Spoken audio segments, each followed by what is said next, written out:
اس لیے کہ امت کا حق ہے کہ کثرت سے نبی پاک کا ذکر کرے، اور اسی ذکر کا ایک پہلو بڑا وہ یہ ہے کہ اپنے محبوب پر کھل کے درود و سلام پڑھے، کھل کے درود و سلام پڑھے، صبح و شام اس کی زبان پر درود کا نغمہ جاری رہے۔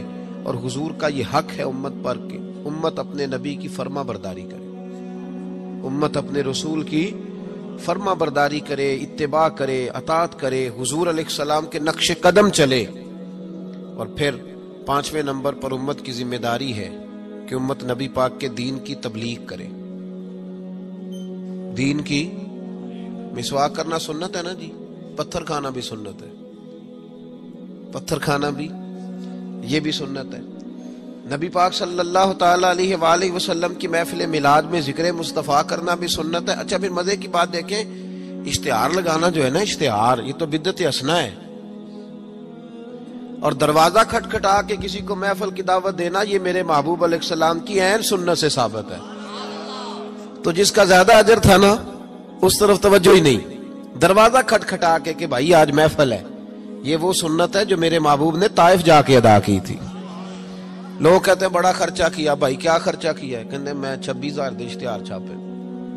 بھائی سب سے زیادہ ضروری کام، بہت سارے ایسے بد مذہب ہیں، ان کے بڑے بڑے ایسے مبلغ ہیں جن کا آپ نے کبھی اشتہار نہیں دیکھا ہوگا، مجمع ہزاروں میں، اس لیے کہ وہ ان کا ہر بندہ اشتہار بن جاتا ہے، ہر بندہ۔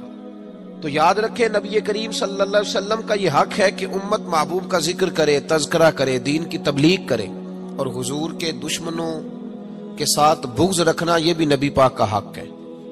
ایسا نہیں ہو سکتا کہ ایک بندہ حضور کی بے ادبی کرے، توہین کرے، محبوب کے نواسوں کو باغی کہے، حضور علیہ الصلوۃ والسلام کے صحابہ کو برا کہے اور ہمارا یار بن جائے۔ یہ حضور کا حق ہے کہ ہم نبی پاک کے دشمنوں کے ساتھ اپنے دل کے اندر کجی رکھیں، ان سے بچیں۔ میری باتوں کی سمجھ آ رہی ہے میرے بھائیوں؟ یہ حقوق ہیں جو ہم نے نبی پاک علیہ السلام کے حق ادا کرنے، اور جس سے محبوب کو محبت ہے اس سے محبت کرنا بھی ہماری ذمہ داری ہے۔ حضرت مجدد الفسانی رحمت اللہ علیہ فرماتے ہیں کہ میں نا گھر میں ختم شریف پڑھتا تھا، اصالہ ثواب کرتا تھا، تو میں بہت سارے صحابہ کا نام لیتا، اہل بیت کا نام لیتا، اصالہ ثواب کرتا، صرف سیدہ عائشہ کا نام نہیں لیتا تھا۔ کہتے مجھے نبی پاک صلی اللہ علیہ وسلم خواب میں ملے اور سرکار نے فرمایا شیخ احمد تجھے پتہ ہے نا میں اکثر کھانا عائشہ کے دسترخوان پہ کھاتا ہوں، تو اس کا ذکر ہی نہیں کرتا۔ تو ہر اس شخص سے جس سے محبوب نے محبت کی، ہر اس شخص سے محبت کرنا یہ نبی پاک کے حقوق میں شامل ہے۔ سب سے پہلی بات یہ کہ امت محبوب پہ ایمان لائے۔ کس طرح ایمان لائے؟ کہ جو حضور کہہ دے امت سمجھ جائے کہ اسی میں میری بہتری ہے، امت مان جائے آنکھیں بند کر کے۔ غیر مشروط اطاعت ہے ہی صرف نبی پاک کی، اس میں کوئی شرط نہ لگائے، مانے اور دل سے مانے۔ یہ نہ کہے کہ یہ کیسے ہو سکتا ہے مولوی صاحب آپ کہہ تو صحیح رہے پر دنیا بڑی دور چلی گئی ہے، وہ دنیا داری بھی کرنی پڑتی ہے، اس میں گنجائش تلاش نہ کرے۔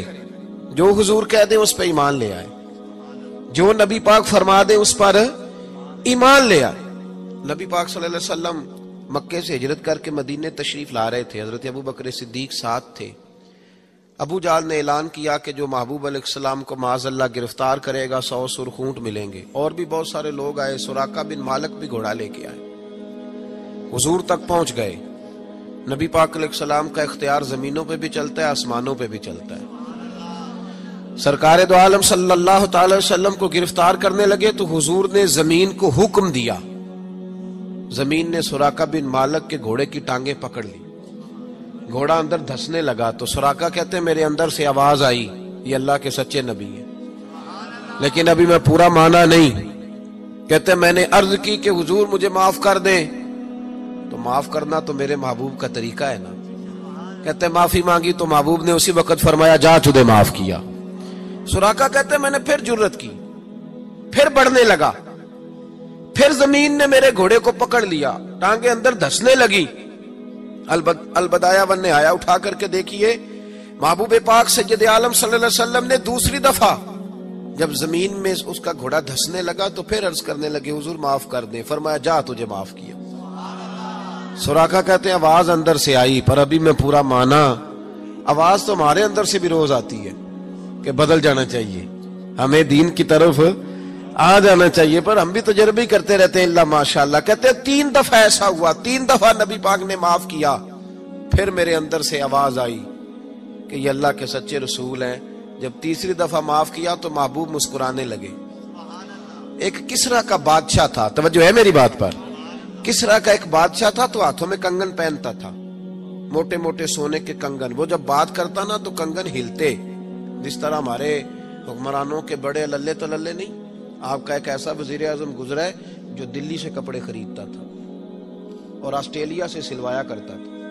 یہ غریب قوم کے حکمران ہیں. چلیں خیر، ان کی میں کیا بات کروں.